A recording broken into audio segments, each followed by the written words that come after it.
I love to do that. And when my friend was living there, we came one time just to observe. And she said, yeah, you double checking and study. So I mean, we weren't even doing okay. But yeah. And the precinct. Yeah.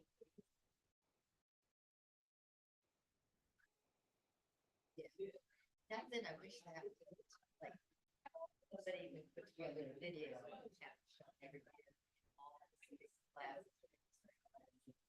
Like this is what happens to your yeah, just when something like this. Yeah. Yeah. Oh, yeah.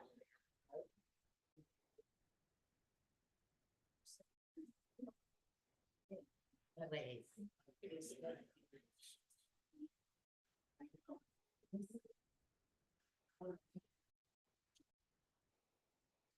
Right. Hey Gladys, How are you? I'm good. And you? I'm hanging, okay.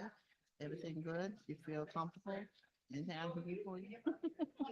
No, it's in the Lord's hands. It is gonna be in the Lord's hands, but that's all right, it's gonna be fine. Thank you. Yeah, I would have, went over to the viewing for Norma's brother-in-law this morning. That's why I was kind of a little bit late getting here. How is she? Didn't see any family. They hadn't gotten here. Signed the book, I left the card, and I went in and I viewed the body. Because I couldn't wait till 10 o'clock, because if I waited till 10 o'clock, they couldn't be here. You're doing a whole bunch of. I'm just trying to, you want to take your respect, you want to be respectful, but you try to do what you can. When I introduce you all, and y'all gonna stand. They'll be standing. I'll tell Sandy they'll stand. Okay. Front. I'll check with her and let you know.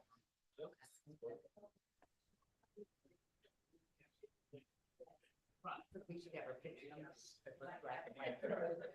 look really good. Oh, thank you. I was hoping you'd say that. I was searching for power. No, I was not. I was.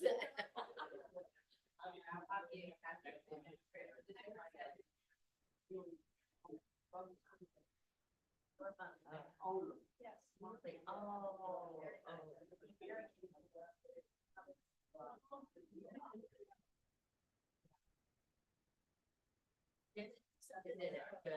job, yeah. The husband and her sister.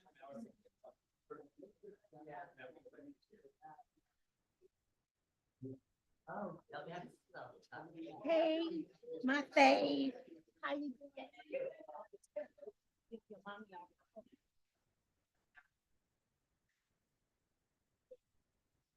Yeah. They say birth is a death. Did you know Joe Mercedes said? Yes. He died yesterday, oh, Thursday.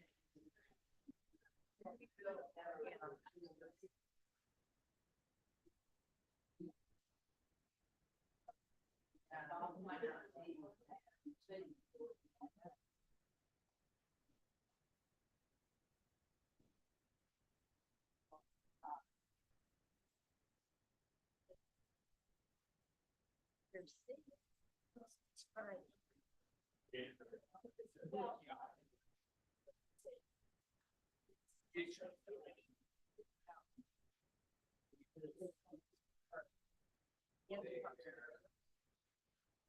We have a new secretary, so I'm.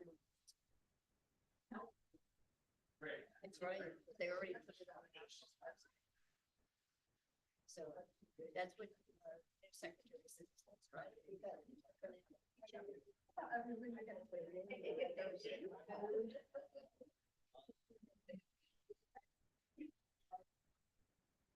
Yeah.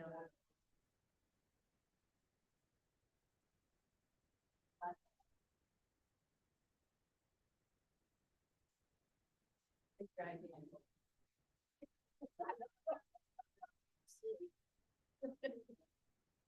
just had one yesterday.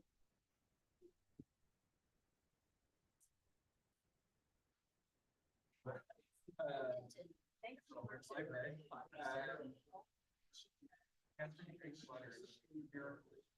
No, Jared does. I would say, Derek. You all. You can ask whatever you want to know.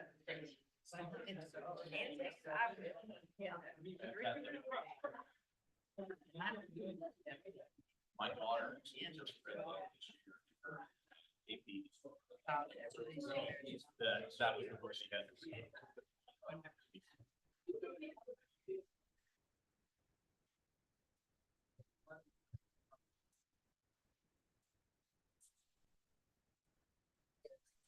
Yep, that's a good one too. Yeah, I mean, my plan is. So I'm sure there's not plenty of temporary.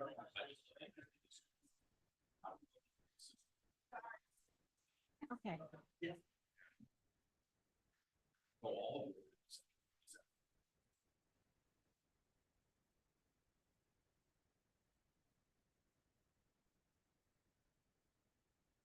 Good morning. We're about to get started in a minute. If you could navigate your way to a great seat, we'll get started real soon.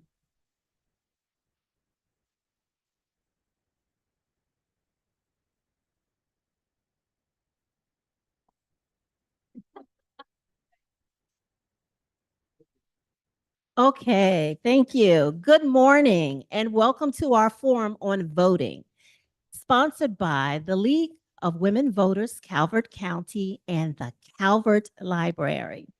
Thank you all for coming out on a Saturday morning when you have other choices for spending your time. I'm Renita Alexander, and I will moderate our session today. I would like to introduce to you Robin Truslow of the Calvert Library and Sandra Raviv and Gladys White, LWVCC co-presidents, who have worked together to bring you this event. Thank you. Why a forum on voting? The League of Women Voters service team has identified a need to help voters better understand the details of our voting process in Maryland, especially given the abundance of misinformation and misunderstandings surrounding the elections. Many of us have been unaware of the tremendous amount of work that goes on behind the scenes at the election boards, not only during the election season, but throughout the year, to assure that smooth operations and integrity of election systems are present. To that end, we have invited experts on voting practices in Maryland to discuss how systems currently work and the pros and cons of possible alternatives for primary elections and for presidential elections. So before we introduce our panelists, we would like to recognize any elected officials in the room. Okay, thank you. We would also like to acknowledge our state league president, Linda Kahn, thank you for coming. And our state league executive director, Nikki Tyree, who has joined us today. Thank you. I'm going to check myself, but first, a couple of housekeeping notes. Please silence your cell phones and, of course, be respectful at all times. Now back to our panel presentation. Each panelist will have 20 minutes to speak and will be given a signal at the 5 and 1 minute to go point, as well as at the end time. So we'll begin this morning with Jared. I'm sorry. Yes. We don't have a 5 minute. I can hold up 5 fingers. Okay. Well, we'll give you one at 1 minute, you know. No worries. Yeah, what? We'll be fine. Okay. But Way wild. at 5, you know, but, Awesome. Thank you, timekeepers. you know, you're not gonna get that. Okay, fantastic. So Jared Demarinis Awesome. Is the Maryland State Administrator of Elections, appointed with bipartisan support by the State Board of Elections. He is a national leader in election transparency, an international election observer, and a published expert on voting issues. Let's welcome him.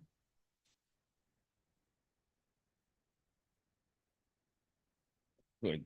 Just, I guess we'll say, yes. So, hello. Well, thank you. Thank you for all coming out, and thank you for inviting me for this educational forum about voting rights and about what's going on with your vote.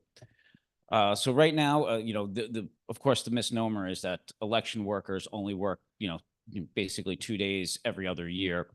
And, you know, it's the primary and the general. That is completely not true. Right now, we're probably more busy doing a lot more prep work than ever before, because once you get into an election year, everything just kind of flows with the calendar. Right now, we are, you know, making sure that all our systems are up to date and, you know, starting to procure new items in this time period as well. We had just come off of a very successful General Assembly session, legislative session, with working closely with our partners in the General Assembly. We had passed numerous bills that will be something that, you know, meets with our mission to making sure that everyone has a verified right to vote, that it is open, it is trusted, and that it is empowering. It's kind of like across our board here. That's a little bit of our motto. And if you take the first letters of each one of those, it spells vote. So, of course, the verified part now is that, you know, in this age of dis and misinformation, there's a lot about talking about election results and the integrity of the election itself. This has never been cast in such a light as ever before. With this, we've had numerous ways of auditing the election results after the fact, but now with working with the General Assembly, we have gone to the gold standard of it, which is a risk limiting audit, so which will now be passed.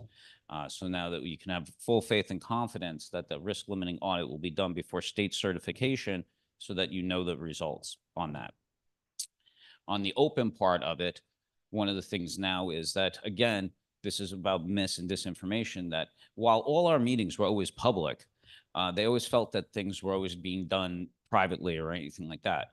We are now making sure that all our meetings are live streamed and that they are recorded for prosperity. So if you want to ever come and visit and look at those meetings and watch paint dry, you know, at the same time, please enjoy us on that front there.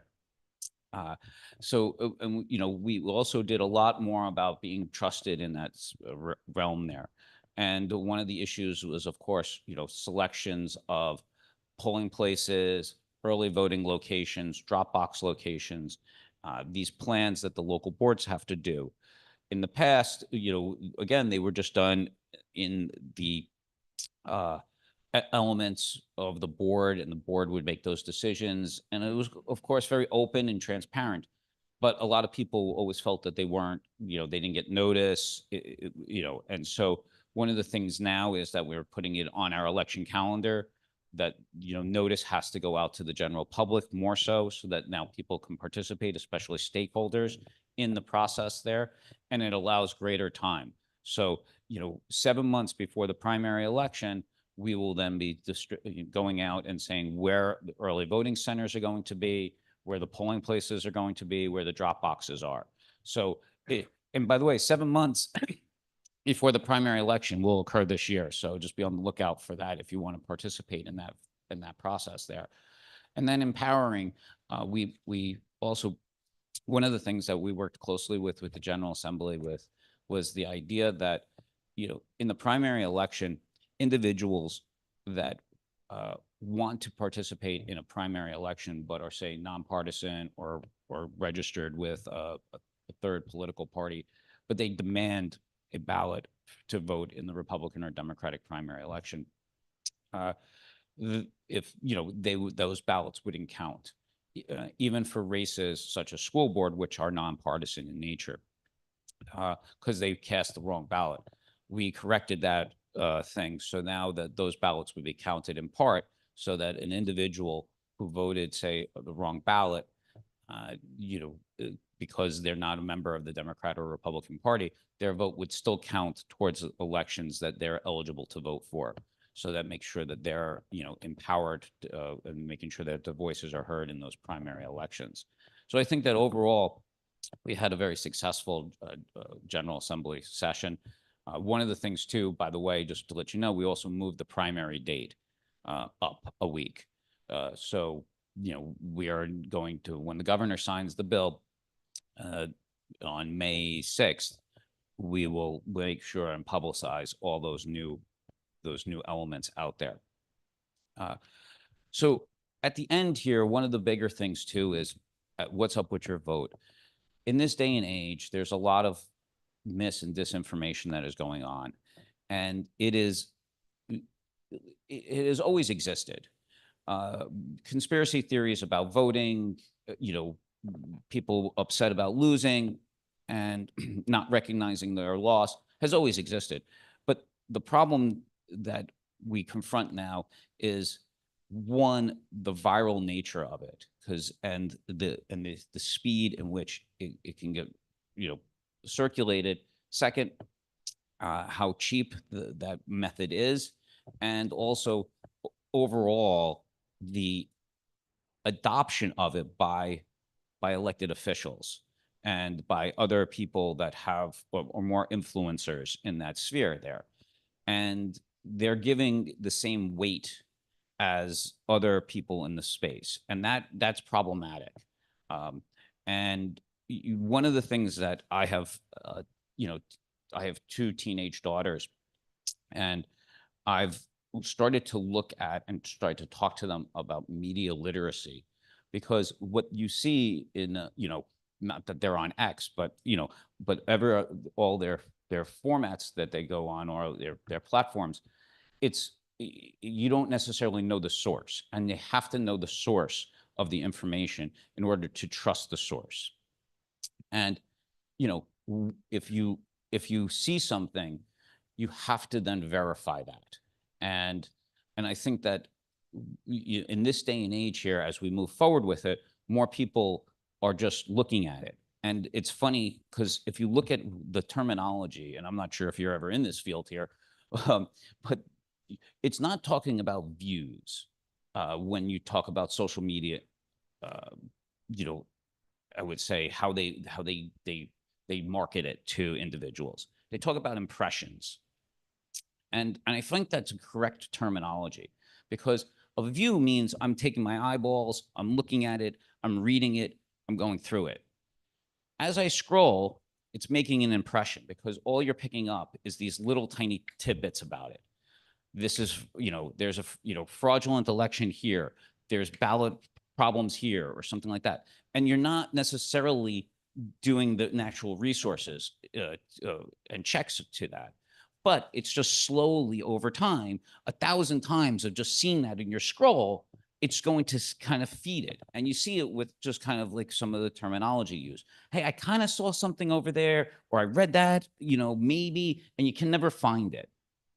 And that's the problem with this. And that's why I think that the term impressions are very important here. When that occurs, and this is where I'm talking about media literacy, is that's when you have to make that choice to say, I've got to do the next step to follow up, to see what's going on here. We have made sure that, to protect your vote and to protect against dis and misinformation, we have created a portal on our website so that it's a collective fight now, because I'm out there and I try to be on social media as much as possible here. I welcome everyone to follow me at one point here as a trusted resource. And we do our due diligence in looking at and scouring the web. We have services that we look at as well. But it's a drop in the bucket. I always look at myself as the person standing in front of this huge crashing wave with a little tiny shield battling it back there. Yes, you need to have that person there, but it's a huge wave because there's so many platforms, and your feeds are completely different than my feed. because of these algorithms and everything out there. So one of the bigger things is, I believe that it's a collective effort now, and that you're a part of this battle against dis and misinformation, because I don't know what you're seeing. So it's important that then we have this portal here so that if you have dis or misinformation in your feed, to report it to us, or that at least that you verified it against our information here, and to help promote us. And that's why I think, you know, it's funny because, like, you know, following the state board or following me on these social media platforms puts me in your feed, so that when you like something, then it reaches a different audience that I normally would never have reached. And this is the only way to move forward against dis and misinformation. It is a dark area, but I'm also very hopeful. And as the moderator mentioned earlier, I do international elections, and I've been doing international elections now for over 15 years. I'm going to go to Albania on May 5th or May 6th right now too, to do one for over there. They've been dealing with Russian influence and Russian attacks for decades before us. When 2016 rolled around, because that was a seminal moment in US election history, because that was the first time we saw disinformation really hit our shores. Most of my friends from Europe were like, welcome to the party. Like, we've been dealing with this. This is not something that they haven't been dealing with. And we were just caught off guard. And it was kind of like that moment that we never thought it was going to occur here. And when it did, we were unprepared for it. We are now very much more prepared for it than ever before. And when people say that we're not, it's completely disingenuous. And the one thing that I take away from that was that, yes, it does have an impact. It does go through it. But they have been able to weed through the disinformation to find out what is true, what is not true. It just takes time. It just takes effort. But it can occur. And I think that seeing that and seeing those models out there is very important for our future, and looking at how we move forward with it. I look at, again, my daughters in a sense that they're being raised in this type of scenario here. So they are understanding it. This information is not just on elections. It's on every aspect of their lives, from scams, from, cryptocurrency to, just regular facts about history or anything like that. And that they can kind of weed through all this information here, because that's how they're being taught to weed through it. And that, sometimes they look at TikTok or these other platforms as escape, and they're not necessarily like, I know this is, junk and I don't believe in it. And you're like, okay, but they're getting adapted to it. So I'm very hopeful in that front. We are more prepared because as we moved forward with this from 2016, we were able to recognize in the limited resources that elections always had to then develop other partners in this space here. Some of those partners right now are in question because we've lost, I would say, CISA as a partner, which was helping us combat this. But we are mitigating all those circumstances with our state partners as well, because we have, a very robust cybersecurity network in the state of Maryland that we can help supplement the loss of certain federal resources. So I think overall where we're at is making sure that we move forward in a good, positive way here. It is a collective effort in making sure that we battle this disinformation, and and knowing the process. And one of the things too is I'm always happy that people are engaged, because regardless of your political beliefs or not, engagement means you're our best ambassador to your friends. One of the things is that I always like these educational forums, or going to these these things is that it's an open topic.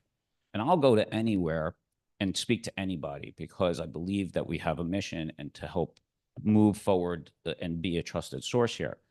The only thing that I always ask for when I go to these things is that the audience has to be receptive to what I'm saying. Because if you're already coming in here and closed off, then there's no point to me talking to you. Then it's just the same echo chamber that you can go to. And that's where that's why I want you to be our ambassadors. And that's why I always believe in election judges too, because and working to making sure that election judges get paid more, because you are then on the front line seeing this, seeing how ballots are getting moved and counted, and witnessing how a person comes in, votes, and then casts it, and seeing like, well, there's no fraud there. There's nothing, you know, untoward that's going on. And then when you participate in a mail-in ballot canvass, how these, you know, mail ballots are counted and move forward, that, you know, there's nothing that is going on here, that we're not pulling out ballots and stuffing them in the bathroom or anything like that. You know, that they see out in the, or they hear or see these impressions. And so that's why I'm a big proponent and making sure that, you know, we try to do a robust election judge program. And recently, if you have other people as well, and I know I'm running low, but we have an election judge, election page program, which is for 14 and 15-year-olds. And they can then assist election judges in this situation here. And one of the things is that, you know, when you engage with the youth at an earlier age, or they feel empowered, they're likely to stay involved in the political process. One of the biggest drop-offs is always the 18 to 25-year-olds never vote. I've gone to talk to them and say, you know, these are all these issues that they care about. And I said, no one cares because you don't vote. You don't vote, your voices are not heard.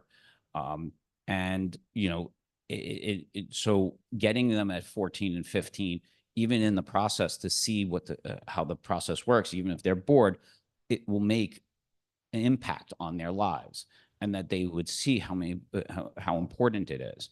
And they are not understanding the struggle in which it got to this point here, because they live in a situation in Maryland, particularly where we have universal voting rights with a lot of ease to actually get to the polls for 18-year-olds and above. That has never been the case. And without understanding the history behind it and understanding where your family came from, whether they were immigrants or you know, Native Americans, or brought here against their will in any sort of fashion here, you know, the struggle in which you took to get to this right is you're built upon all your ancestors beforehand. And it's important to recognize that. And it kind of helps honor them in their struggle to get to this point here. Just like the League of Women Voters here, it was not necessarily, it took a constitutional right to get to that. It took African Americans a constitutional right to get to that.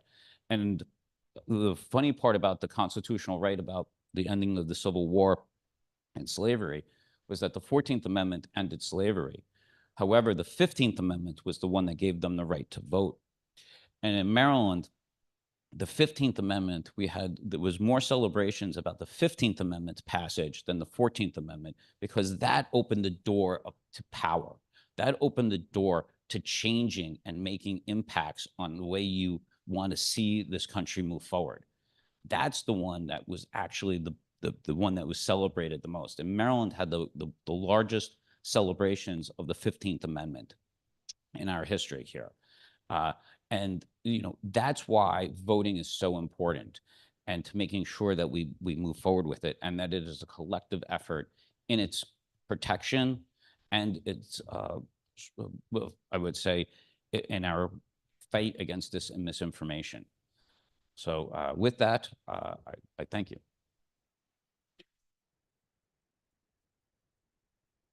Thank you so much. Very powerful. Enjoyed it. Our next panelist is Gail Hatfield. Gail Hatfield has led the Calvert County Board of Elections for nearly 40 years. She is a highly awarded elections administrator known for her dedication to improving the voting experience in Calvert County. Please welcome her. Good morning. Good morning. Yes, and that is, I have been there for almost 40 years now, and my goal has always been to get as many people involved as possible and to be as transparent as possible. And that's why I see so many familiar faces out here. And you all know how we roll in our office. We like to get you all in there as election judges, also helping us with the canvas. We feel the more transparent we are, the more that you all learn, the more educated that you all are about the process, then the more you all believe in it and believe in us. And it did take us many, many years to get that confidence, because everyone didn't trust how the elections were rolling. And so we felt, well, we open up our doors and bring you in. One, I love the help. I love having you all come in and help us, especially with the canvassing. In fact, I even had help this time with our audits. So having you all come in and actually see how we audit the ballots and how we verify that it's 100% accurate really does build faith in our election system. And so I really do have to thank a lot of you all for coming and helping us, because without you, I feel I wouldn't be able to accomplish this as much as I do. And of course, with Kristen is my new deputy now. We finally got her title changed, so she's actually a deputy administrator for me now. So we're kind of like two of us doing the same job now, and I love it. So, I mean, I basically wanted to come today because I want to see if there is an issue or if there is a question out there from you all. Is there a concern? Do you all have any concerns that we could maybe learn of it or address to help you all to see the process a little clearer and understand it? I feel that we're doing the best that we can. I know we're a small county, and I do love that we're a small county because we're a great community and we work together as a community. I love the League of Women Voters. They're so awesome. They help us all the time. They're always putting the word out there for us. They help us get more election judges. They help us get, volunteers to come in there and help. So, I mean, I probably think we do lean on the League of Women Voters a lot. So, but it's it's a great relationship, and I appreciate everything that everyone does. For the misinformation, we know that's out there. We actually have been working with our county media, and I don't know if any of y'all have noticed, we have a Facebook page too for the Calvert County Board of Elections. And they actually, during this last election cycle, we asked them to put out a misinformation page saying like, hey, I heard that votes are, thrown in the trash or whatever. And then they would come back and say, no, this is actually how our votes are counted. We go out to drop boxes 2 times, 3 times a day. We secure them. We bring them back to the office. So this has been, I think it was great. I loved having that misinformation page. And I think it's something that we're going to continue. And we are always keeping our doors open. We keep our phones open. And if anybody ever has any concerns, and I've had several people come in there just to talk and say, hey, I saw this on social media, or I heard this. Can you, tell me, is this so, or how do you all prevent this from happening? And I dealt with a lot of people, even in our polling places, that would have questions or wanted to leave the polling place with a ballot, and I was like, you can't. And, we'd explain why. And so that's why we tried to be as transparent as possible. Does anyone out there, do you all have any concerns right now about our local election office? Oh, there's a Q&A at the end? Okay. Well, I just wanted to know because if there is, I would address that right now. But, so I was going to give Kristen a couple minutes too. Is that okay? If you don't mind, I'd like to properly introduce her. Okay, that's Okay, fine. That's fantastic. fine. Kristen Scott, we're excited to have you, is the new Deputy Elections Administrator for Calvert County. Since 2005, she has played a key role in coordinating election operations and training judges to ensure smooth elections. Let's welcome her. Thank you very much. I think I mostly want to focus on election judges. They are really the backbone of our community, of our elections. I know I've had election judges come to me and give me really great ideas on how to improve it because they are on the front lines and they see what exactly is going on. I think we have a great working relationship with our elections. I know Jared mentioned our page program. We have had pages, I think in the last 2 elections. However, they keep growing older, so they become student judges. But then the nice thing is once they actually graduate high school, go off to college, and if they come home, they actually become election judges for us again. We've had quite a few that have left for college, then came back to Calvert County and have become election judges for us again. And even the ones that who went off to college and then settled elsewhere, sometimes they'll reach out to us if they're, home visiting and say, yeah, I can't come back here and do it, but where I'm living now, I've gotten involved in the election process. So I think as Jared said, getting them young and getting them involved really makes a difference in how much involvement they have in the future. So the page program is something that we're definitely looking to expand. We want to get that out. I think a lot of our pages were voluntold originally by their election judge parents. So we do want to, but we do want to keep reaching that program out and getting more and more involved. Because I think for a lot of young people, it's scary the first time they go to vote. They don't quite understand what the process is, what they're supposed to do when they go in there. Last year, we worked with the League of Women Voters to do a video where we kind of went through the process of what happens when you go in to vote. And we posted it on our county website. It got quite a few views. So we were very excited about that. So, and I know I already have some of you as my election judges. So, but if anybody would like more information on it, we have applications in the back and we take them all year long.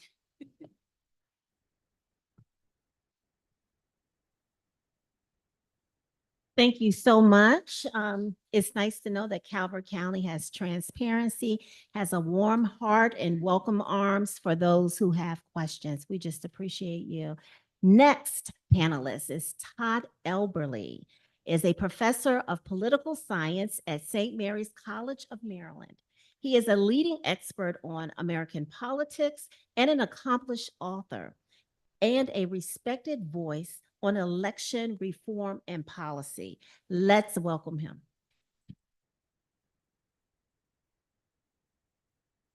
Let me start out by just apologizing. Allergy season has taken its toll on my voice, so let's see how well this goes. Given that we're talking about the Electoral College and primaries open versus closed, I actually thought that what I would do with my time is actually give folks a bit of a history on how we wound up with the system that we have. So I'm going to cover 235 years in 20 minutes. Right. If we go all the way back to the beginning, to the summer of 1787, one of the most difficult tasks that the framers of the Constitution were faced with was not just structuring the office of the presidency, but figuring out how to select or elect that president. They knew they wanted a president who would be independent, but at the same time, they wanted something that was consistent with the idea of small r Republican or representative government. We weren't creating a direct democracy. We were creating a representative republic.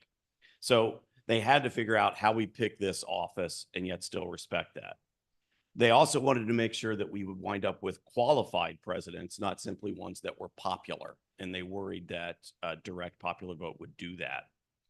They wanted to figure out a way that would grant strength to the office, but at the same time, not unchecked strength. So they found themselves about 2 months into the convention. Most of the big issues like the 3/5 compromise over slavery, the great compromise over the structure of the House and the Senate had been settled, But what they hadn't been able to figure out yet was the question of the executive. What would that office look like? How would they pick the person? And there were a lot of things that they were fighting over.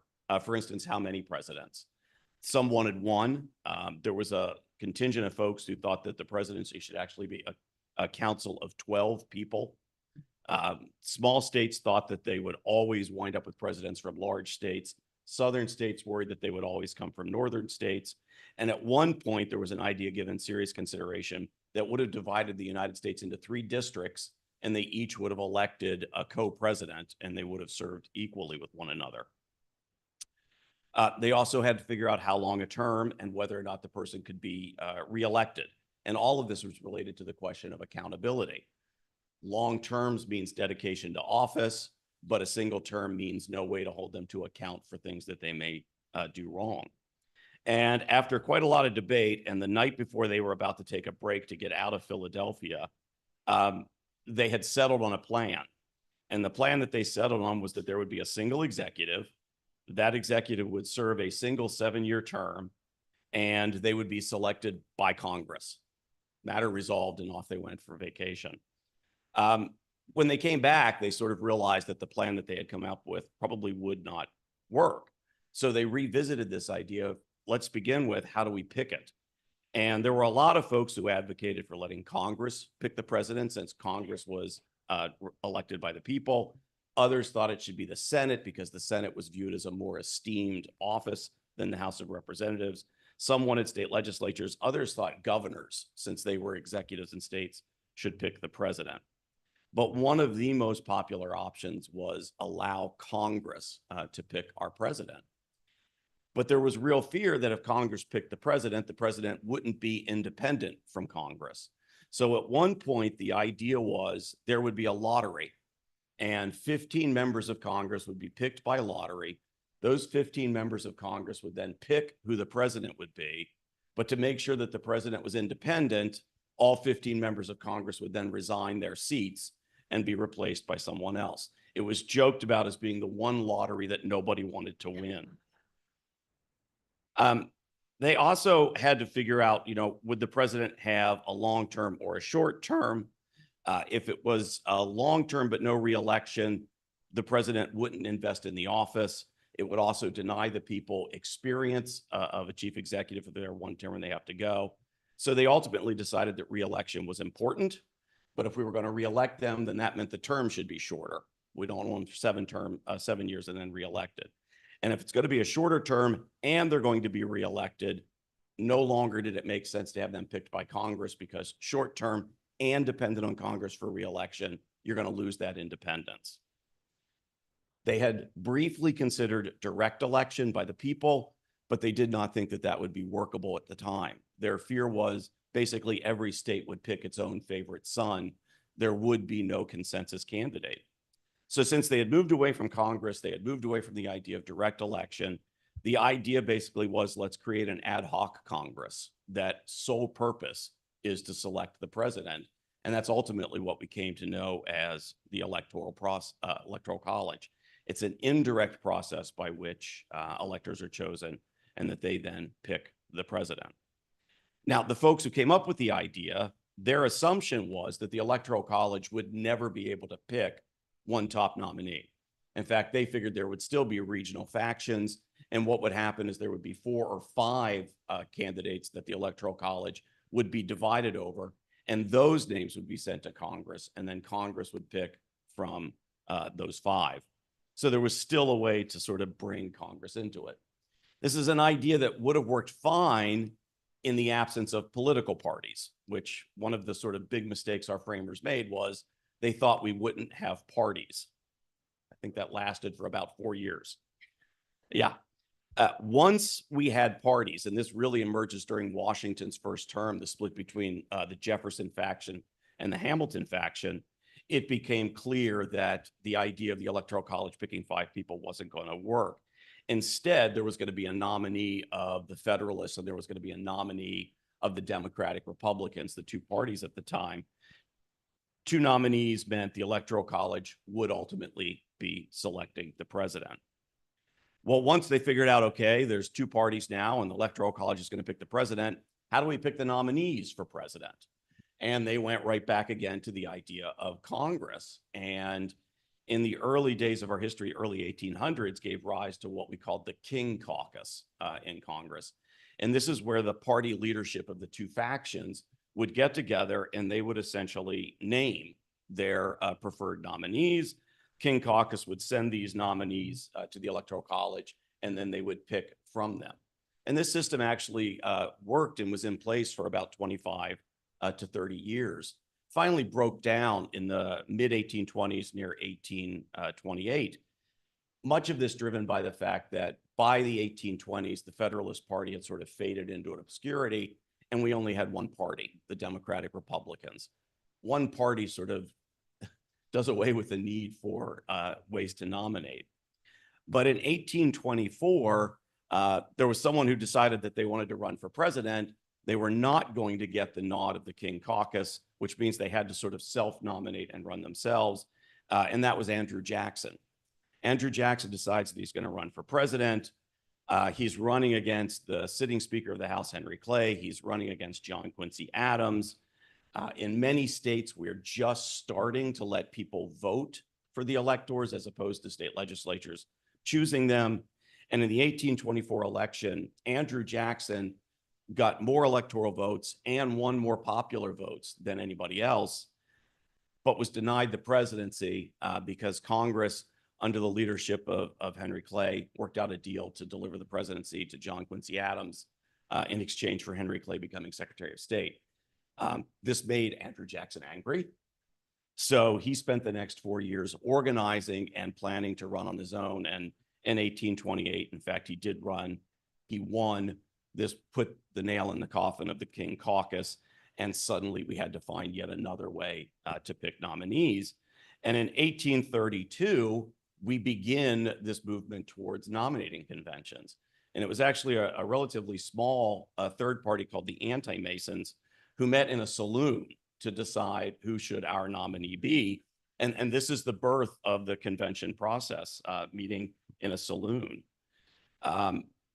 Throughout most of the 19th century and into the 20th, these conventions became the norm. They tended to be controlled by state party leaders, or what we came to call party bosses.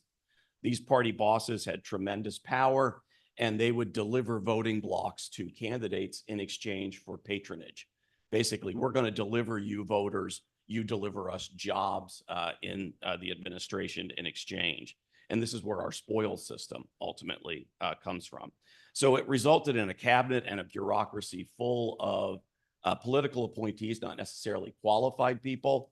And for a period of time, it also wound up producing relatively mediocre presidents, because the party bosses didn't want anybody that would rock the boat, would shake the system. And it required a 2/3 vote. So consensus candidate really means who is the most boring person we can possibly pick. Eventually, this leads to sort of a recognition that the boss-led conventions are not the best way to have effective governance, that the spoil system isn't really the way we want to go. And in the early 1900s, the progressive movement starts to introduce this idea of primaries. Let people turn out and vote for the potential nominee, and then that nominee would go to the convention where they would tally all of their votes and they would be picked. But that initial movement towards primaries really never caught fire.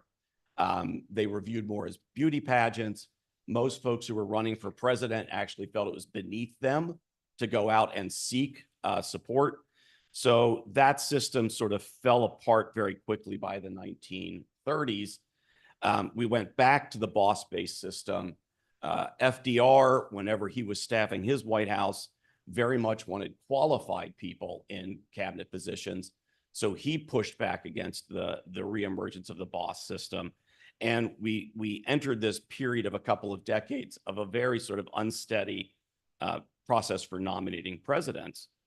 It all sort of comes to a head during the turmoil of the 1960s and the Vietnam War. In 1968, the Democratic primary nominating process, you've got an anti-war movement led by Senator Eugene McCarthy. You've got the demonstrations outside the Chicago convention. And in the end, the person that is ultimately picked by the Democratic Party in 1968 was Vice President Hubert Humphrey.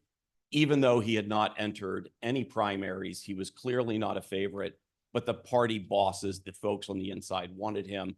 And this is where a lot of our talk about smoke-filled rooms and sort of backroom deals came into discussion. In order to try to appease people and to smooth things out, the Democratic Party made a pledge. And that pledge was, we're going to form a commission and we're going to find a new, more small d democratic way to pick candidates. And they put Eugene McCarthy in charge of the commission to create this process. Came to be known as the McGovern Commission. Apologies for mistaking my mix. McCarthy-McGovern, the McGovern Commission. And what they adopted was a process that allowed for either primaries or caucuses in the states. The people would turn out, they would vote for the nominee of their choice in these primaries. They would accrue delegates, and then the person with the most delegates would ultimately go on to win the convention. The process went into effect in 1972. So I mean, you think about it, from 68, all of the turmoil, we formed the commission, and then by 1972, the process is in place. It was the Democrats who led this, but Republicans very quickly saw the value of this and adopted the same process. And this really starts to roll out more and more states holding primaries. In 1968, it was about 15 states. 1976, it was 27 states that were holding primaries. By 1992, it was 40. And today, almost every state has a primary as opposed to a caucus. I don't think we need to worry about the difference between the two. But it's important to note that these changes also changed who ran for office. The minute we moved towards the primary system, it started to benefit candidates that had some degree of independent wealth or access to money. It benefited candidates who had more name recognition, candidates who were a bit more politically savvy. It handed more power over to voters and took it away from the parties, meaning parties started to have less and less control over who their nominees were. And it also revealed that it was now going to take a lot of money to run for president in order to compete in all of these primaries, which indirectly leads to a lot of campaign finance reform beginning in the 1970s. But it's always been fascinating to me. Our Constitution says nothing about how we pick nominees. And because of that, over 230 plus years, it's changed a lot. You know, you can break it almost into sort of 4 distinct segments. The Electoral College nominates, Congress selects. Then we move to Congress nominates, the Electoral College settles it. Then conventions nominate, voters choose electors in the Electoral College to pick. And now we're in a system where primaries nominate and voters then choose the electors. It's changed quite a bit. And as I always like to tell my students, the current process by which we nominate presidents is actually younger than me. So the idea that this is sort of set in stone and won't change again is just wrong. History tells us that this does change, and it likely will change again. So that's just a little bit of history on sort of how we got here.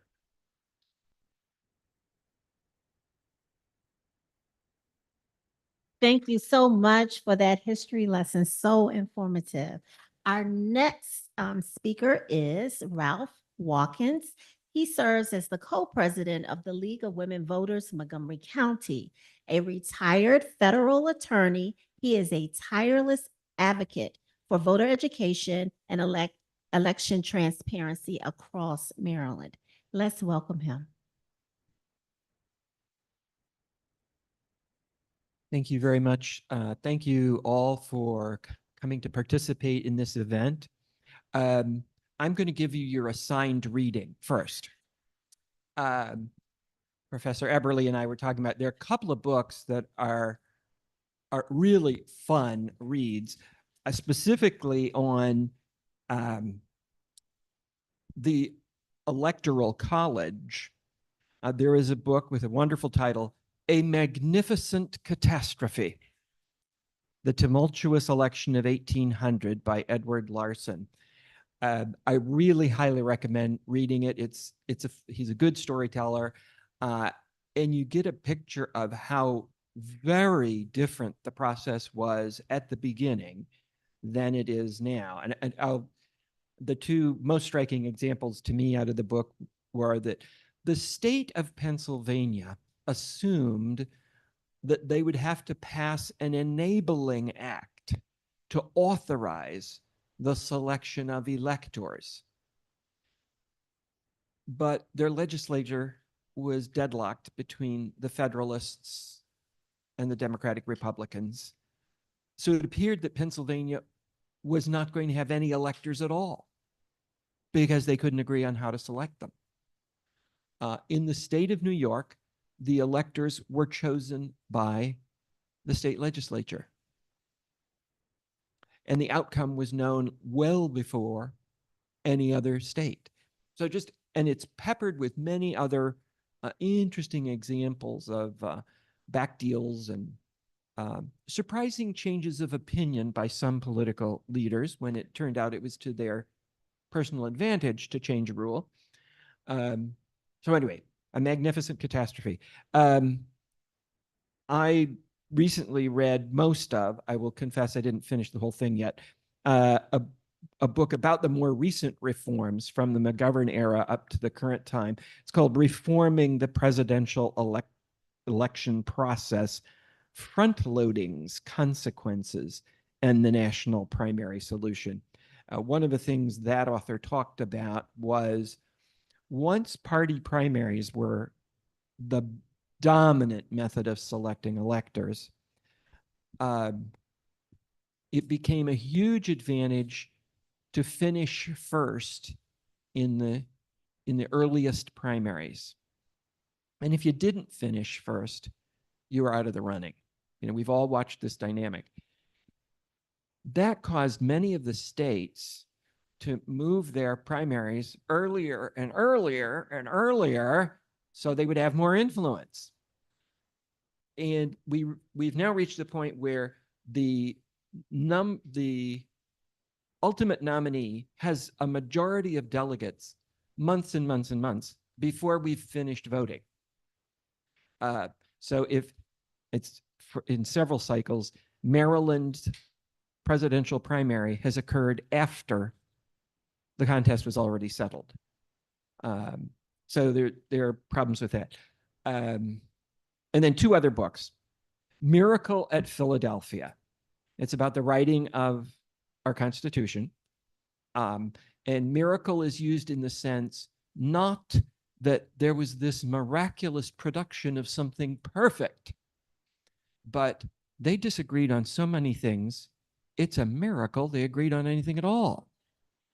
And it's just excellent background. And you mentioned summer of 1787, an author from Montgomery County, by the way.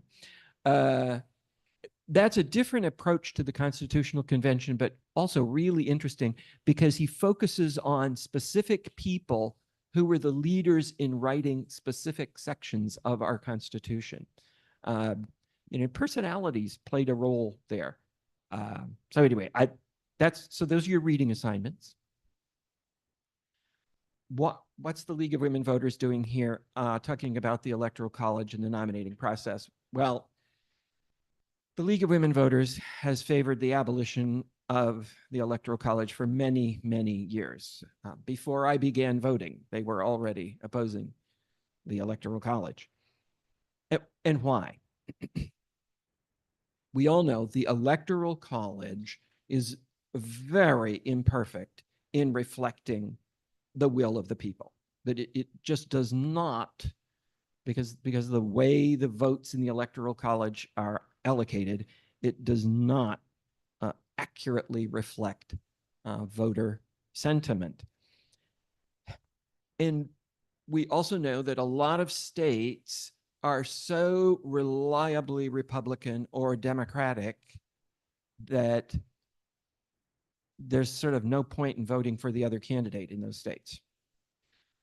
Here we are in Maryland, and if I'm a Republican, I must be awfully discouraged when the presidential election rolls around because I know there's no chance. There are very poor chances. I almost stumbled into a profanity there. There's almost no chance Maryland will vote for a Republican. My older brother lives in South Dakota. The few Democrats there all know each other. Of course, it's such a small state, everybody knows somebody. This is reflected in the data. During presidential elections, the turnout in solidly red and solidly blue states is poor. So people say, well, why bother? Which, if you think about it, because the way we run our elections, that means people running for Senate, House of Representatives, your governor, county commissioner, dog catcher. People aren't voting for any of those races. Board of Education, who's going to select the teachers who are teaching your children and your neighbors' children? That's a pretty important decision, and people just opt out. So it's harmful to the health of our democracy. That's my point there. Another little bit of history. When the Constitution was first being implemented, that first electoral college, based our first census of 1790. The largest state, Virginia, was 13 times the size of the smallest, Delaware. Now, 13-1, that's a fairly large disparity. Currently, Virginia is 68 times larger than Wyoming. The disparity between small states and large states has grown enormously. If Dr. Eberly and I are running for president and I win California by 5 votes and he wins South Dakota by 5 votes, the difference between us is actually, tiny, but the Electoral College magnifies that obscenely. And it's terribly, terribly unrepresentative. So those are the reasons we have wanted to get rid of the Electoral College. Now, getting rid of the Electoral College, easier said than done. They wrote it into the Constitution. So the only way to get it out is to amend the Constitution. Well, there are actually 3 ways. See, I knew I'd do that. One proposal for reforming the Electoral College, leaving it in place, but reforming it, would be to award the electors by congressional district. And as you may know, a couple of states do that. They're so small, it hardly makes any difference. But I think at this point, it's Maine and Nebraska.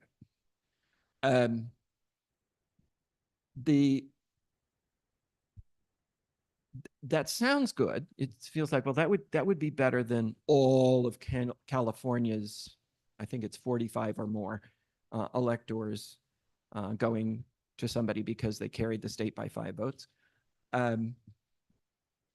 But you may also know there's another issue on which the League is very passionate: gerrymandering. So when you've gerrymandered the congressional districts, that means awarding by congressional district really isn't going to be that representative either. So there's a little bit of a problem there.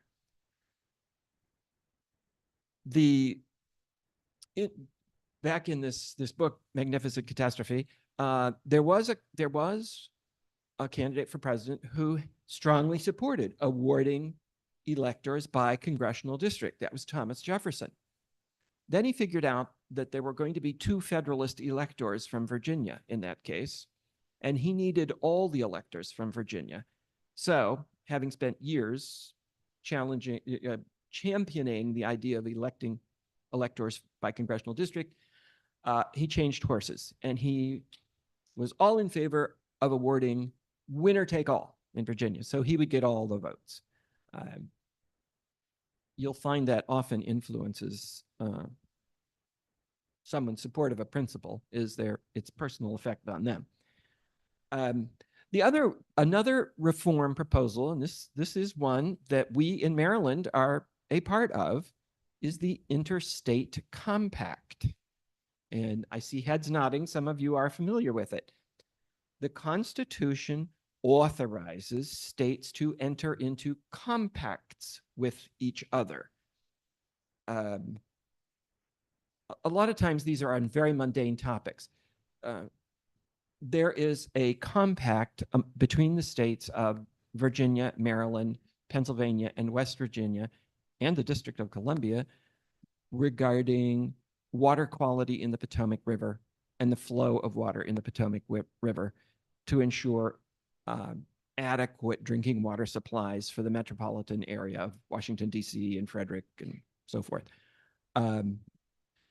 So these sorts of compacts they agree, they exist, they're legally binding. Maryland has joined a compact among states that we will award all of our electors to the candidate who nationwide gets the most votes. But that compact, that contract, has a clause in it that it doesn't go into effect until the number of electors chosen by the states who have agreed to participate in it is enough to elect the president. So just envision that. In this last election, it would have, had it been in operation, it would have meant that although in Maryland,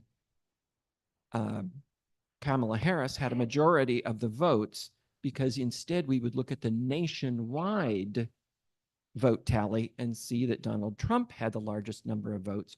All of our 10 electors would have gone to Donald Trump. So that's, and you flip that the other way. If you're in a Republican state and you found out all of your electors were going to have to go to a Democrat, people get heartburn about that. So those are the two leading reform proposals, other than just a state straight up, out and out, let's repeal the blasted thing and put something else in place. I would throw in a cautionary note here, and that is, we have usually used first past the post vote counting. The candidate with the largest number of votes, not necessarily a majority, but the largest number. And there might be circumstances where if the vote is split in a certain way, you wouldn't want the person who got the largest number of votes, which might only be 30 to 35%. It's possible that two really strong, the example I'll give from history is New York State, when the Vietnam War was a hot issue, there were two anti-war candidates. The Liberal Party of New York had nominated one, and the Democratic Party had nominated another. They split the vote, and the candidate who was nominated by the Republican Party won with about 35%. And if you looked at it, you would have said, but nearly 2/3 of people voted for an anti-war candidate. How did they? Well, because we use first past the post vote counting. The alternative to that is either a runoff election, to just say, okay, we're going to take the top two and everybody come back to the polls again. Or one of the things that the league supports is ranked choice voting, or you could call it an instant runoff. So you mark your ballot, my first choice, my second choice, and if nobody gets a majority of first choice votes, you go back and you recount the ballots, and whoever was in last place, their votes get redistributed. So you end up with somebody that at least a majority of the voters support to a strong degree. So those are reforms for the Electoral College, and I think we've talked about the nominating process, and there are a number of possible reforms of the nominating process, most of which have been tried over the last 200 years, but who knows, we may think of something new. So anyway, I'm going to close there and welcome any discussion or questions. Thank you. you. Thank you so much. for that insight, making it relevant and the focus of the League of Women Voters. I have Mr. Ellerby, excuse me, Marinus, who would like to make a couple of comments before we get started with question and answers. Thank you. Sure. I just want to make that the professor didn't mention the fact that the first nominating convention was held in Baltimore. Maryland had a very unique history in the formation of presidential elections. Something that I wrote about, which was one, we in our Constitution, the Maryland Constitution of 1776, we elected our state Senate via electoral college method. The Annapolis Convention, which was held before the Pennsylvania Convention, they were all here from 5 states, and they witnessed firsthand the election of the state Senate and the fact that they were using the electoral college. It was mentioned in the Federalist Papers as a defense for the electoral college moving forward with it. At one point, I kind of refer to it because there is, as he was mentioning earlier, the New Jersey plan, the Virginia plan, the Great Compromise, which was the Connecticut plan, that it should be known as more of the Maryland plan on that front there.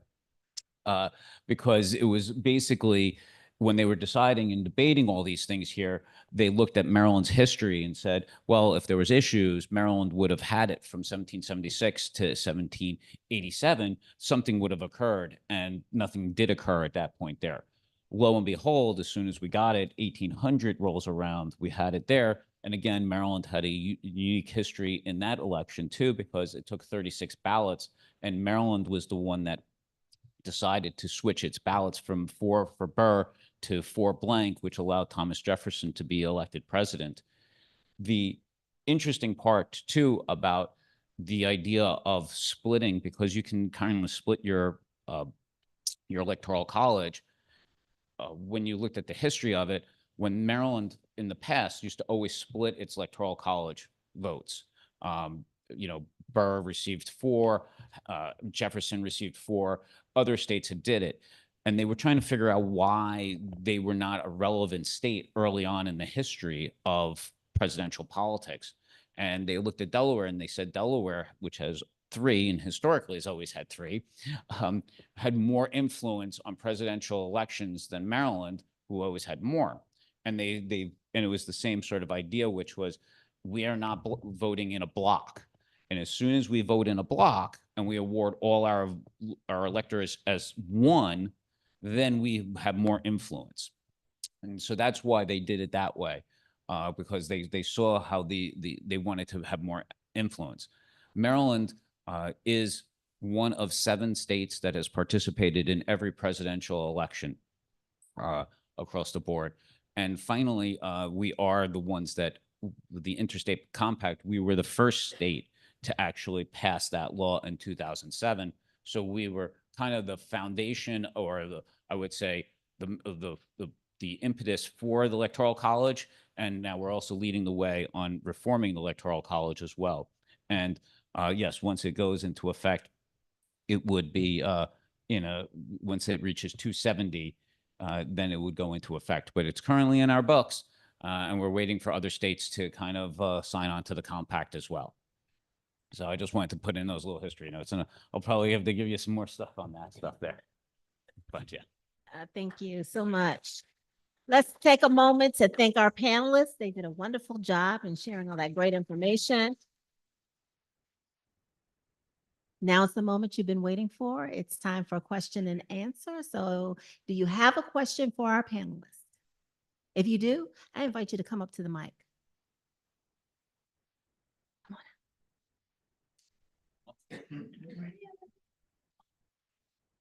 No, yours is connected. Okay, mine is not. I actually have a couple questions, but I'll start with one of them. The league is obviously very interested, always pushes hard for voter turnout. That's just what we spend a lot of our time thinking about. The turnout in primaries, I don't want to get technical here, it stinks. It's lousy.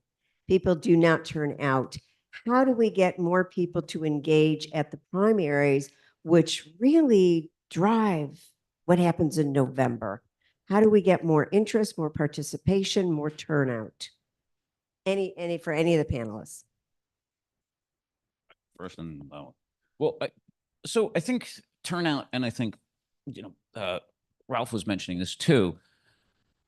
There's a lot of factors that go into turnout. And my history before this role, I do campaign finance for many years for the state, but then I also worked on campaigns. Yes, the idea that the top of the ticket usually drives turnout. Primaries, the other portion of that is you have a lot of uncontested elections, right? So, turnout, you need to have an election in order to do a turnout. So, if you're looking at, say, the Democratic side right now, you're not going to have a primary challenge for governor. You're not going to have a primary challenge for comptroller, for attorney general, for numerous seats as well. So it's very hard to motivate people to go into those turnouts because there's nothing really to vote for because they're uncontested. So you need to have contested elections. And I think as to the other part, which is, again, for the general election and the depressed turnout based upon presidential elections, that because of the Electoral College and saying, well, blue states, Maryland is a blue state, presidentially speaking, and there are other states that are red, that it depresses the turnout. Yes, because the media kind of drives that message and it goes into the impressions portions of it, and no one really talks about those down the ballot races.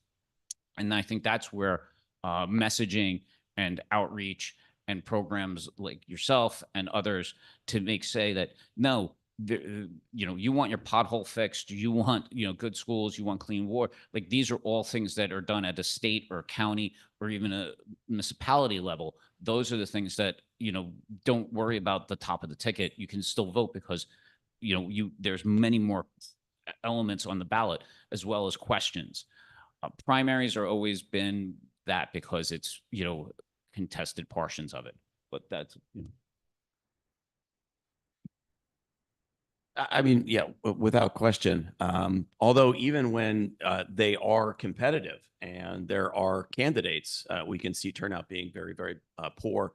Most recently here in Maryland, the Prince George's County primary to select the nominee to be the next county executive, you couldn't have asked for a better slate of candidates on the Democratic side. If you were a Democrat to choose from, I think in the end turnout wound up being somewhere in the neighborhood of 7%. It was really bad. and that was a vote by mail because that's a special election. We sent out everyone a ballot, Which no right. opportunity cost at all Right. in order to participate. And whoever got the nomination was going to wind up becoming the county executive because of the politics of PG County. And turnout was so awful. I mean, it was a depressing thing to watch. So we talk through all of these things that we think may boost turnout. But even when we've removed the barriers, we've got great candidates. Whoever wins is clearly going to go on to become the county executive, and turnout is still low.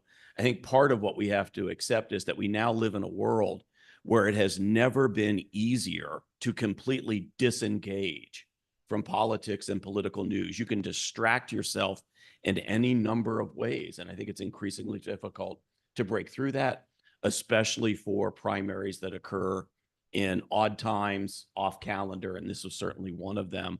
But there are other things we consider, like open primaries where everybody could participate. But even when we see those things that we would necessarily think would drive turnout, don't, it becomes especially frustrating. Okay, thank you. Come on up.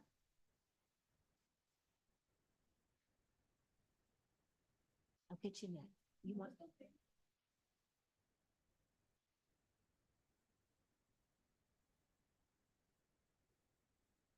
First, I'd like to say, I have some questions. Most of them would be directed at Gail. However, I don't mean to share our dirty laundry with outside folks, if that's what I'm going to do.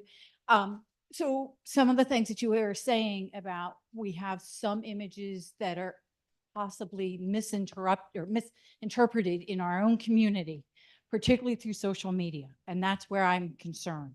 So for example, we have multiple problems with some of our candidates in the past who, for example, I'll throw them under the bus, but the county commissioners who donated large sums of money to the maximum amount to a specific nonpartisan person running for the BOE. It feels dirty and underhanded, and it gets out into the public, and it makes us feel uncomfortable. We don't know who to talk to about things that maybe we're misunderstanding, because I understand everyone has a right to donate to who they think is the best candidate. However, if it's a nonpartisan race and they're representing us as our county commissioner, there should be more rules saying, hey, this isn't kosher, this is not applicable. We want to be represented by everyone and not puppeteers who one committee is saying, this is who we're going to put in, and all of you have to donate to them. That's my first concern. The second is things like when the same group of people advertise in something that's supposed to be our county fair, and they put in an advertisement that feels, one, racist, I will say that, and it feels really dirty. The way it was worded was awful, and it's broken a lot of faith, at least in my personal opinion. That doesn't mean it's true, on some of the electoral issues in our own community. And how do we fix that? I've tried, in other times, I've made a mistake I thought I knew a fact, and I had gone to someone that I thought would know from a particular party, and they were the leader from that particular party. And they also misunderstood about who was going to get to run. So for example, District 3, we had multiple people running, and who was going to get to go on to the general election from the primary. And thankfully I had enough sense to privately message you and ask to change that so that the public would know. But there was a big lag before that, and a lot of people voted not knowing that, and we didn't get that word out faster. I hope that we can work a little bit harder on that, because I feel like that was my fault partially. I mean, it's not my fault, I'm just a volunteer, but how do we go forward, and how do we correct what appears to be things that aren't kosher and divide the county? I guess, well, one, you can change the law, but for nonpartisan elections, I just want to make a note here, because this has always been a controversial topic here. One, they have the right to associate with whoever political parties that they want to go to. A nonpartisan election just means everyone is allowed to vote at the primary level. So Republicans, Democrats, unaffiliated, but Green, Libertarian, anybody can get that ballot and vote for that school board election. That's all that means. Candidates themselves, and this occurs in other places as well, they identify themselves with one political party or another political party for, their own campaign messaging. That's perfectly legal. They can receive contributions from everyone who is out there. Partisan candidates can give to nonpartisan candidates, again, because that's all part of the elements there. So that's kind of what a nonpartisan election is. And another part too, which is just a little something that Maryland has always been dealing with, is that judicial elections are not considered nonpartisan elections. They are partisan elections. They run in both the Democrat and Republican primaries. They have to win one of those two primaries to advance to the general election. So they become one of those two nominees there. It's not like if you're an unaffiliated voter, you would get that on your ballot, because it just wouldn't be there, because it is a partisan election. They just run in both. It's one of the quirks of Maryland law and how they do judicial elections. But that's kind of the overall thing there.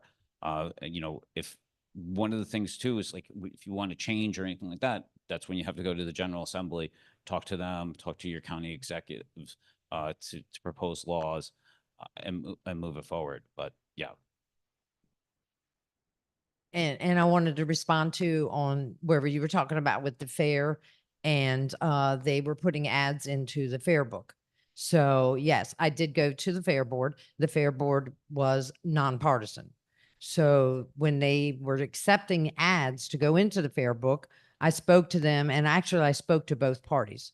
And I had sent both ads back to both parties and told them they needed to take the political side out of it. They could, different, so that's why when they did come up in the fair book, they were both pretty much the same, because we tried to keep it as a nonpartisan, because the fair said they didn't want the political side for school boards, because the school boards were being elected as a whole, not by a party per se. So yes, that was one step that I did take. I did go to the fair board and speak to them and took the ads to them. And then the first set of ads, they were like, no. So that's why I went back to each individual party and had them redo the ads. So, and I will continue to do that too if it comes up again. I'm going to throw out a challenge here that you don't have to go to the General Assembly to address some of these concerns. And that is, we have a system where we've put up with a system in which voters only get information about candidates who can raise the money to buy advertising. The League of Women Voters has an alternative, our voters guide. How many are league members here? Okay. Woo. All right. I'm preaching to the choir. All right, league members, we've got to expand our distribution. In Montgomery County, we are now reaching 20% of all voters with our voters guide, 80,000 paper copies. We do it in English and Spanish. And another 20 to 25,000 through the Vote 411, our online service, which is even more popular with younger voters than the paper is. That's where we can ensure that voters get information about all of the candidates, not just the ones who are good at raising money by whatever means they do that. And voters get to compare. You're not just getting a one-sided stream of information. So that's my challenge. Let's see what we can do to increase our coverage here in Calvert County. Okay, thank you. Dawn?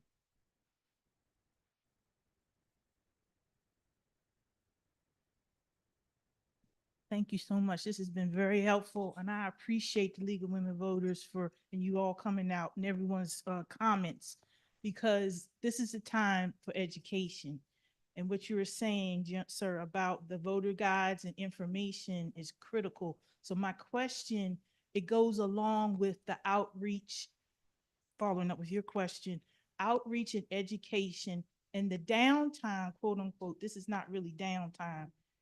The data that is coming out of the elections, that's one of my questions. How do we compile, or are you compiling data that comes out of the elections to get it out to the community so that we can analyze it?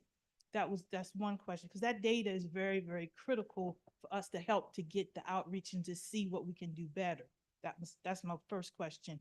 And the following along with that, the school system now is dealing with the blueprint. And so education of the students, that we have to have a pipeline.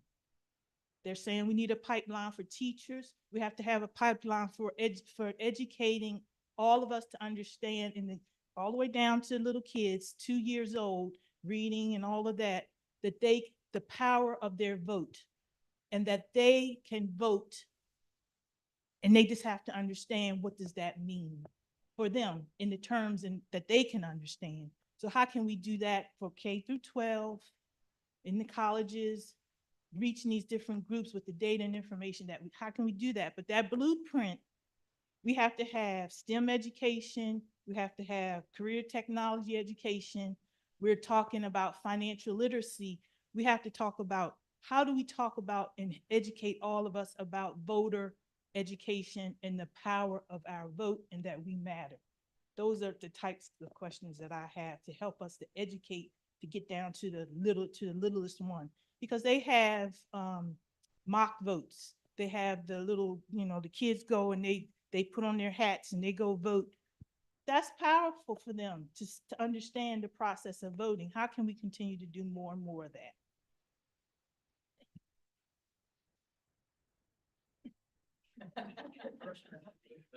I think the video that the Calvert County Board did with the league is one of the best pieces of voter education that I've seen. And we've got. All right, Yeah. there. Oh, and they're all trained. So I think that's great. And I just think let's do more of that. And I agree. I agree. When they brought it up, I mean, we were really excited about that. So to us, that's a start. That's a beginning. And that's why we wanted to do it step by step by step, even though it was short, but it lets the youth see on the video, oh, that's not really scary. We go in, we do this, we do that. We also in our county, I mean, we got these little coloring books that we have like we used last year. It was how to elect a president. So we take them to like the elementary schools and we have a good time with that. We did like elementary schools and we were like, oh, we want to change the mascot. If you wanted to change a mascot, what would you vote for? Would you prefer a turtle or whatever that we've done that too? The turtle one, I think, over the lion or something else. But and with working with the League of Women Voters, the guide, that guide is essential, to getting it out. I think in our small community, we're doing what we can to try to. And and like Cassandra has a lot of good ideas with our board and going to some of the events that are out there. I think we're doing the community resource fair. So even though, like you said, it is an off election year, but we still are trying on our personal level to at least get, people involved, and the more involved they are, the more they understand. I mean, so I think we're trying anyway to do the best we can. To add to that, Yes. to add to that, I haven't seen this video yet, so I'm really excited, but does it continue on to say, okay, this is what happens to your ballot? It goes here, it goes there, it gets checked, it does this. Because I think that would be a good addition to here's how you vote, but then what happens to it? Yeah, I think that would will be a great answer a lot of addition. Yeah. questions for a lot of this disinformation. And I think we could do that in-house. We can, like we did with us, we did this right Okay. in there, and it could be great. We could be like, okay, it goes into a scanner, which it did. And then we could do a short video as it comes back to our office. This is how, You have the we canvassers, have people the from the canvas, community. or if you do it by mail, this is how we Yeah. do it. And just to show that their votes do count. Yeah, And, I think that should be. right. But just go on our nationwide, website. and Yeah. then, make sure the educators have that from, Yes. history and civics. That's my 2 cents. Yeah, there you You ask for, you have a penny for my thought, you got 2 cents, that's inflation. Okay. That we could also place it on our website as a link. So when you come to the website and click on the link, you can see the video as well. I don't think it's up there just yet, but that's a good suggestion. It's on the YouTube channel for the county, so that I can link it directly to our website. And this gets back to the other part too, which is this, about this and misinformation. It's then on you guys to help spread the information, right? Like, we're passive. We're going to post the stuff. We're going to do it. But, Gail's social media presence, we can post these things. We post these things all the time here. It's now you having to like it, having to use it, and to forward it along, retweet it. And that's how you have to engage, because that's the new way of communication. And right. And so it's not just us doing this, but it's, like I said, it's a collective effort now to help move this along and move this and move the ball forward. I have a question about something that's in the media and it's on a lot of our minds. And that's this SAVE Act. Should it ever become law for a federal voter ID requirement? and especially being a female who's, you know, lost a husband, remarried, is the state and our county preparing for the possibility of voter ID here in our local area? So I'll address this one. Maryland is a part of 19 other states that are suing the federal government over the executive order right now. There has been an injunction on its implementation recently that was just passed in Massachusetts, where California is taking the lead for this. We're working with our Attorney General's office on that and understanding what the implications are and working with them on our legal defenses. And it's whether it's an overreach of the executive power in this matter here, we're going to let the courts determine and move forward with it. But we are, making sure that Marylanders and their right to vote will not be impeded in the future. I'd like to take a moment to make sure that we're engaging those who are online. So if you have a question, I am assuming that you are putting your question in the chat so that we may read it. You're important and a part of this process too. Any other questions?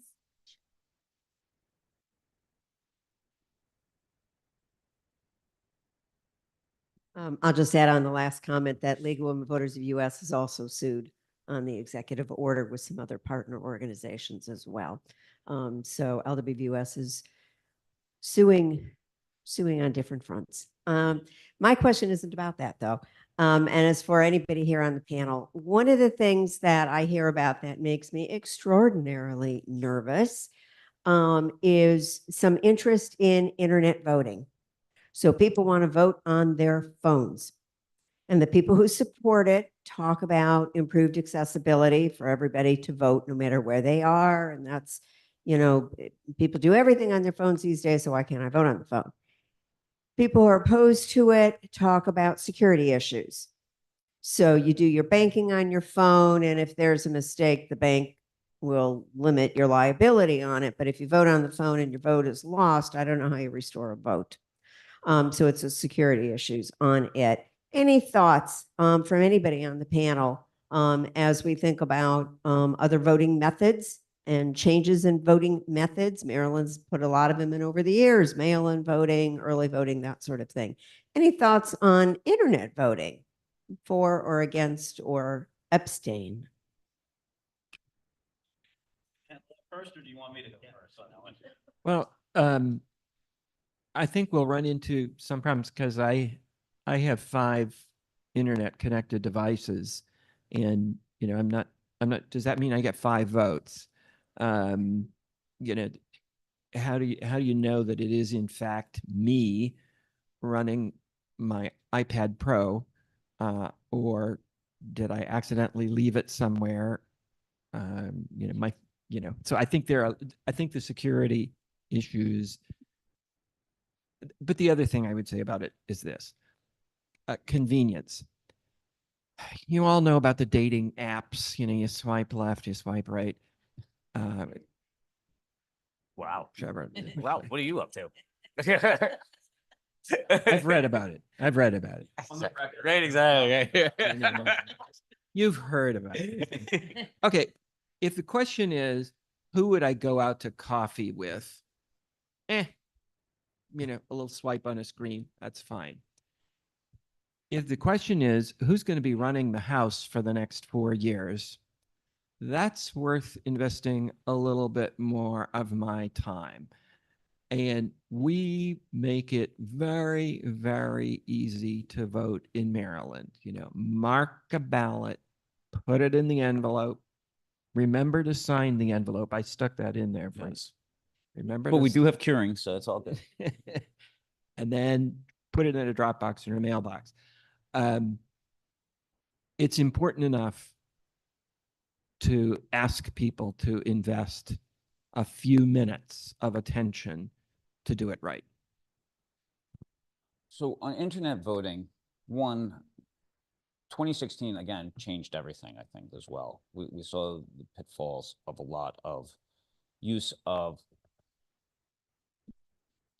mis and disinformation, and that would just be a part of it. So we have not seen states adopt or move forward with any sort of internet voting since 2016. There's one country that does internet voting, it's Estonia. And Estonia, they've been it's a part of their culture, and it's completely different in a sense that it's an election that I've seen, and I went there to, I've seen it firsthand, and I told the General Assembly, that model can never be used in America. Everything of their lives is online. Every piece of data is somewhere that they have. It's connected through many, many different databases, and they also have auditings of who's ever accessed their data in real time that they can see it. They have unique ID codes and everything that would just not be present. I mean, this was something that as soon as the fall of communism occurred, they adopted and said, we are going to be a digital society.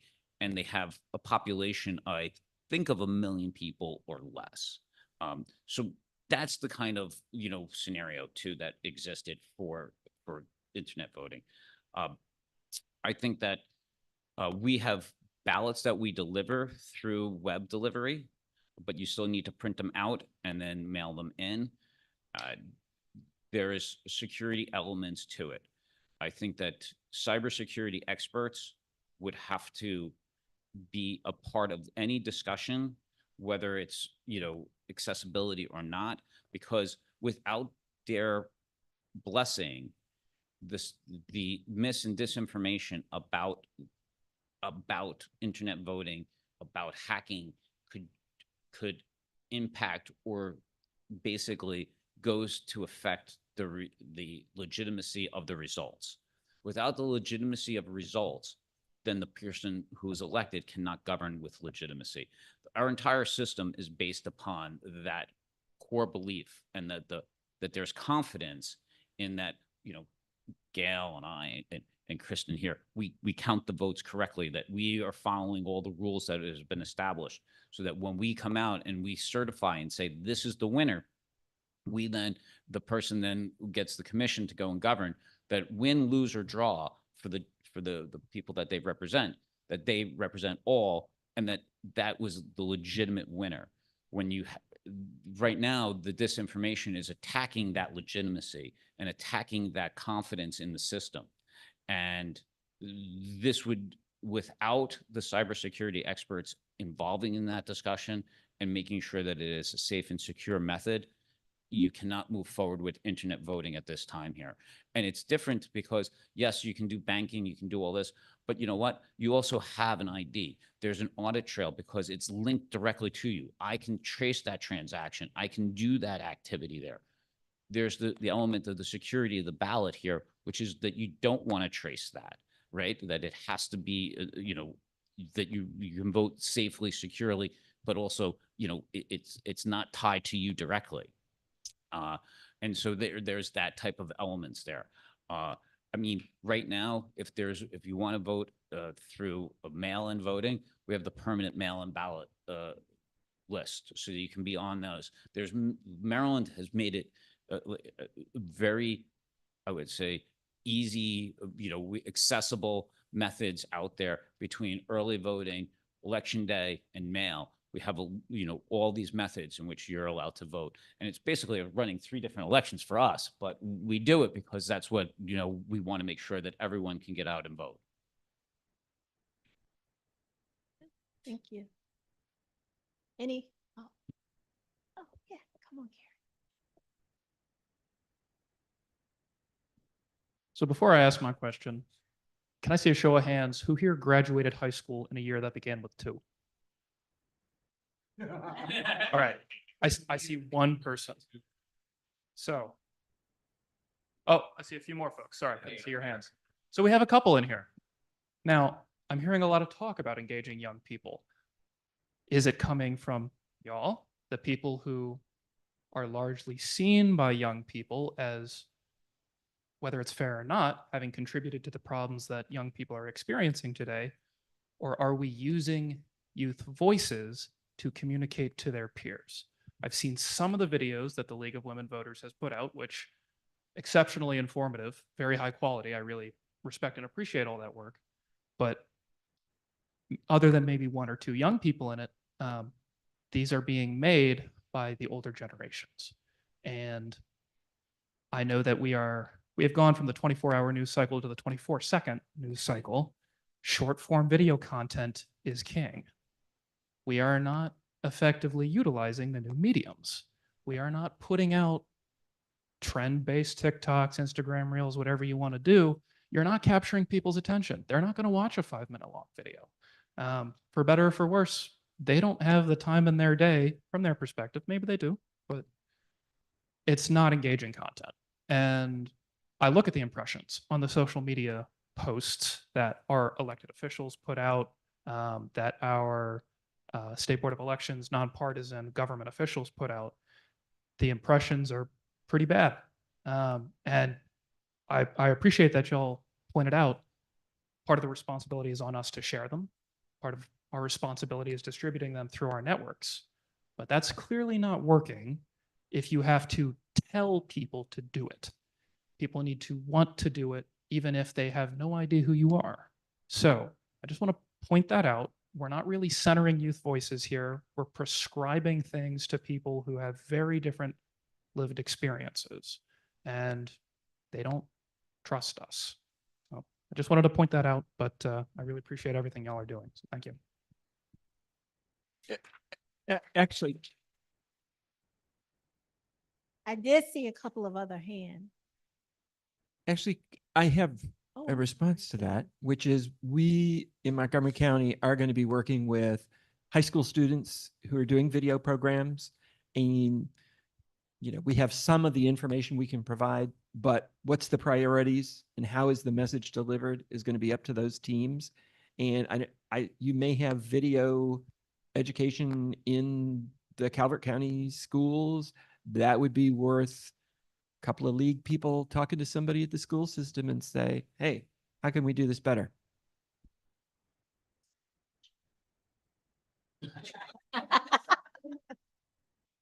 Good enough, Secretary. I'd like to speak to the question of how do we involve young folks. League has done some programs in the local high schools. More recently, the Division 5 student council presidents came from St. Mary's, Charles, and Calvert to hear from us at Huntingtown High School. And we are in communication with the student rep on the Board of Education. She has a network that we try to share things with. So we're slowly building it. We need to do it delicately, but we're trying to get our way into the schools. Thanks.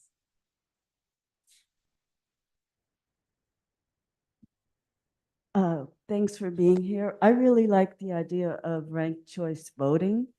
I'm wondering, what are the objections to it and what are the responses to the objections to it? And also, how soon is Maryland likely to move towards it beyond a county or 2 local elections? Go first on this one. Okay. Whatever. I'll answer the other part. And Professor, if you want to get on this one too, ranked choice vote. Yeah. Objections to ranked choice voting. The most common one is it's confusing. Oh, it's too complicated. And my response to that is we do it every day. We say, when you go to the store, pick up Heinz ketchup. And if they don't have Heinz, Del Monte. Or, I'll have the strawberry ice cream. And if you don't have the strawberry, I'll take the mango sorbet. We do it every day. So I think when people say, oh, it's too complicated, and sometimes people are just throwing dust in the air. Part of it is just change. It would be different. I have to mark my ballot differently. It would be expensive to implement. I will anticipate that. A lot of places that use it are electing only one official at a time. And here we have bedsheet ballots. You start at the top and you work your way down to offices you'd never heard of before, unless you're plugged in like League of Women Voters people who know all of those people. So there's complexity, there's administrative complexity. And we're actually working on, in Montgomery County, we've been trying to get permission to just authorize Montgomery County to do it for some county offices. And a lot of elected officials who feel that the current system, which produced them, is obviously the best system. It's like when I, for many years, I was observing the Congress. And when I was much younger, I thought, who are these old people? And did they know anything about what life is really like? Then as I got older, I thought, who are these young people? But we all think that any system that produced us must be the best system. So those are concerns. But what we're going to try to do in Montgomery County, I don't know whether you're familiar with this, but municipalities, there are municipalities in Calvert County, aren't there? Just two. Okay. Montgomery is blessed with a dozen. Rockville, Tacoma Park. Tacoma Park elects its county council, its city council and mayor using ranked choice voting. It's a 6,000 or 7,000 resident. It's a small municipality. Municipalities can pretty much run their elections any way they want. So we're going to be talking to some other municipalities. We think that when voters have the experience, they'll say, oh, actually this works really good. And yeah, I like the person who finally got elected. That was, they had genuine support. I think try it on the local level. Don't try imposing it from the top down. So, and there's also approval voting too, which is, so ranked choice voting is this. One, your ballot will be about like 5 pages or 10 pages long, just to let you know, if you do it for every office, just, so yeah. But so it's your first choice, your second choice, your third choice, and possibly your fourth choice. And you choose, it could be a vote for one, it could be a vote for multiples at that point there, and you have to figure this out. One of the other drawbacks is delays. You're not going to know who's going to win on election night. That's because 90% of these elections will not be determinative of straight majority. And because you have more candidates there. So then you'll have to go through iterations of eliminating people, reorganizing it, and figuring out, well, now we've allocated the second ballots and moving forward, and there's a process for it. Maine, I believe, does it for its congressional elections up there as well. Approval voting is different. You have one ballot and you can vote for as many candidates as you want in that one ballot, even if it's for an office for one. Then the idea is whoever receives the most votes at the end of it would win, because they have received the majority of a person wanting to choose that individual. One of the drawbacks is it will never equal 100%, because if it's for an office for one, you can vote for as many candidates as you want in approval voting there. So those are just kind of, educational systems there. There are some, technological issues. I think New York City had a lot of issues when they rolled out ranked choice voting on that. There has been more studies now than ever before about how many people actually start voting down the line, because one of the things is if you vote for your first ballot, but then if you don't vote for the other ones as well, you're losing your voice as well. And there's also components that are recently, there were studies about the impact on that on racial voting as well, moving forward with it. Now, some of those studies have been skewed based upon who's been doing that, but yes, they're a part of it.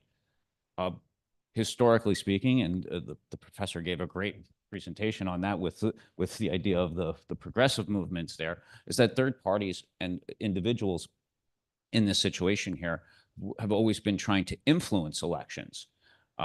And their goal is not necessarily to govern, but to change policy. And by changing policy, the people that they want to help, that would go to help them, usually lose in that first election, because one of the two major political parties then would just adopt that person's platform, which is why you don't see the rise of third parties in America. They're very short-lived, they're very issue-based, and then once one of the two political parties just kind of adopts it, or they then take over a majority of those two political parties, they move forward and then move with it as well. So, you know, I think that, you know, and then finally, for me, elections are about choices.